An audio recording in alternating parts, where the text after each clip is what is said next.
Hello everyone, Richard Hunley here with David McKeever. We are with Advance One McKeever Real Estate and another show of Ask the Broker. Today, one of the questions been asked to us many times is, what are the top qualities or characteristics of successful realtors? David, what kind of answers do you have for them on that question? Well, that could be a long-winded answer, really. But I mean, how long have you been a broker? I'd rather not say. So we've both been real estate brokers for quite some time and have seen agents do very well, and we've seen other ones basically get out of the business. And so you start to see some trends of what makes people successful, not only in real estate, but other businesses and any sales. Any really. sales, yeah. So what makes a real estate agent, what are some characteristics of a successful agent? I would say first and foremost is basically having, I'll talk about your schedule. A lot of folks, this isn't their first career. They start with another career. I came from technology and teaching, and I showed up at a job and people told me what to do from 9 to 5. And I did the job and got paid for it. Well, as soon as you switch over to real estate, you're your own boss. You're self-employed. So you can work 10 to 3. You can work, noon to 4, but you set your own schedule. And it's one of those things, if you don't have the discipline to work as many hours you did on a 9 to 5 job, you're probably not going to be as successful. So you gotta be, you want control of your schedule, and that means, getting started early in the morning. My thing is I want to have a great morning routine, and it's a consistent. Every day I'm doing the same routine, so I'm getting in the office relatively early, between 8:30 and 9, every day, and I have my set things that I go through each and every day. So I left the job to be more independent, but I'm right back almost into a job because I have such a regimented kind of daily discipline routine. You're right, this is a job too. It's just you're the worker and you're the boss. Yeah. So any others on that there, or another topic? I mean, it kind of, the schedule alludes to it, but I would say, the daily discipline. The discipline of being consistent each and every day in your actions. One of the things we do when we sit down with our agents is talk about, hey, what's your goal in real estate? And based on what your goal is, we're going to create you a business plan. We're going to create an action plan. And those actions need to be done, 5 days a week. Yeah, a goal is easy. Yeah. I want to make $100,000. Yay, that was easy. I said that in 5 seconds. Now what do I have to do to make that $100,000? Well, that's pages worth of things you have to do, such as what David said already. Scheduling, being disciplined. You wake up in the morning, you don't want to get out of bed. You look in the mirror, talk to the boss, he lets you stay in bed. Yeah. If you had another job that you did that too many times, you'd be fired. So you have to be your own tough boss and be the tough worker too. You're both. So that's a real good one. You have to have that schedule and the discipline to stay on it. Yeah, what else, David? Success comes from breaking out of that comfort zone, that the times when you tell yourself you don't want to do it. Having the discipline and to overcome those moments in time, on a daily basis, that's going to lead you towards success. You may not have it that day or the next day or the day after, but you keep at it, you're going to get closer and closer to success. Yeah. Yeah. A big one I'm going to add is positivity, because, real estate is so up and down. I mean, very emotional. I've been in very emotional, very, wow, I've got 3 escrows going. 3 days later, wow, I've got none going. They all fell out. So you have to be the one to pick yourself up off the floor and get it going again. So when you lose one, you have to have that attitude, I'm going to get another one. when a problem comes up in an escrow, wow, the pest report came in at $10,000. What's your first reaction? Uh-oh. Yeah. Well, then what should be your second reaction? Well, how are we going to fix this? Just start moving on fixing it. I've seen $30,000 pest inspections that they closed escrow. So why can't you close a $10,000 one?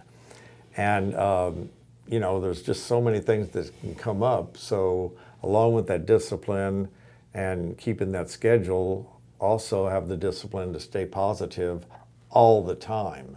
And that's very hard to do, but if you can do that, you'll be successful. Yeah, one thing when it comes to that emotional kind of roller coaster of real estate, one thing I've read or heard a few years ago is the 5-second funeral. And that means if something goes bad, a deal falls out, and it happens to everybody, you're allowed to have 5 seconds of self-pity and sadness, and then you got to get right, 5-second funeral. You got to get right back on it and let it go, because now it's in the past, and you can't be successful looking over your shoulder. So be sad for 5 seconds and then move forward. How many 4-letter words could I say in 5 seconds? A lot. But you're right. I used to say, go outside and go kick a fire hydrant and come on back. I stopped doing that when an agent broke his foot. Yeah. So, just 5 seconds, a better one. Just let it out, start moving forward again. So what other tips? Well, I got this here. This has to do with your mindset.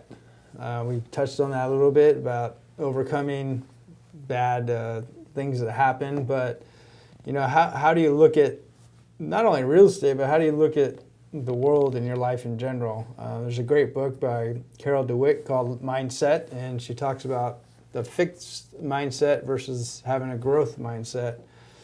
And some of the things here are, the fixed mindset is somebody who avoids challenges or things that are hard, whereas growth mindset individuals, they embrace a challenge. They're open to learning new things. Yeah.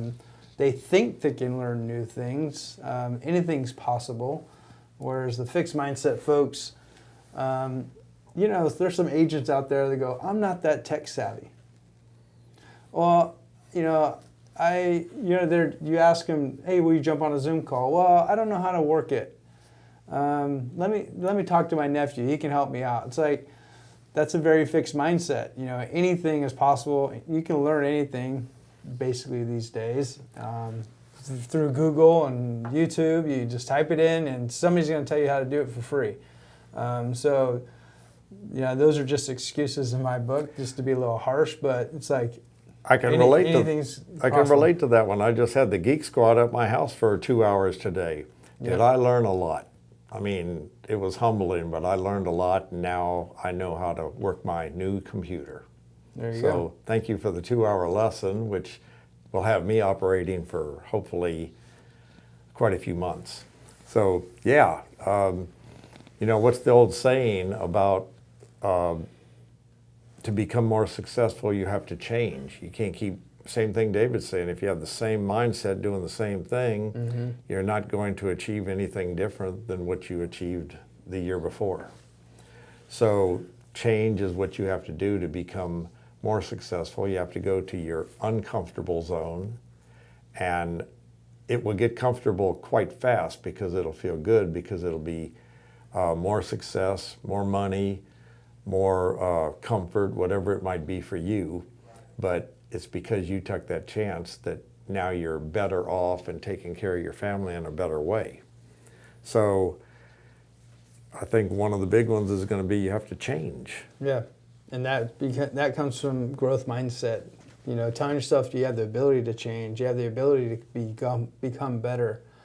So many people define their past and their failures as themselves. They think, oh, I tried that once and it didn't work, or I tried an open house once and it was horrible. And they define any future success by that one time they tried something. And if you don't try it again, then yeah, it's always going to be a failure. But that's part of the fixed mindset is they failed something, and now that failure is them, instead of a failure being just that moment in time. So I like to use one when all of us are kids and we're learning how to ride a bike. Funny as a kid how much drive you have. You fall off that bike 14 times and you're still getting back on 14 times and going after it. Sometimes at older age you fall off 14 times, you're not getting back on. But the kid does, and what do? Learn how to ride the bike, So maybe keep that one in mind when you fall down. It's okay. That's how much closer you are to success. That's true. So any other good tips here, David? Well, the last one I thought I'd point out is people with a growth mindset they really get inspired by other people's success. They can learn from other people who are successful versus the fixed mindset folks get threatened by when other people are successful. They can be jealous about them or try to even do things to harm them so they're not successful. It's like taking them down. So you should be happy for other people's successes. You should try to learn from them as best as possible. Right. There's a R&D. I call rip off and duplicate. Sometimes there's other agents in other parts of the world are doing things really, really well. And I say, how can I do that but make it my own and just duplicate what they're doing in my own way? So I watch other agents and try to get inspired by what they're doing right. So in a nutshell, really, we kind of went around it a lot, but your schedule is super important. Having the daily discipline to follow whatever your action plan is. Yep. And when things don't go right, which is bound to happen, continue to have a growth and positive mindset. Yeah. I mean, if you stay positive in anything, you're going to get past it way easier than you would if you let it take you down. So I think at the end of this video here, if you got those three things, again, like David just said, positivity, mindset, discipline, if you can have those and lock them in, you'll do pretty well. Yeah, I think so. Well, thanks for everybody for watching. If you like the show, hit like below, and please subscribe. Hit that subscribe button, and we'll see you on the next Ask the Broker show. Thank you very much.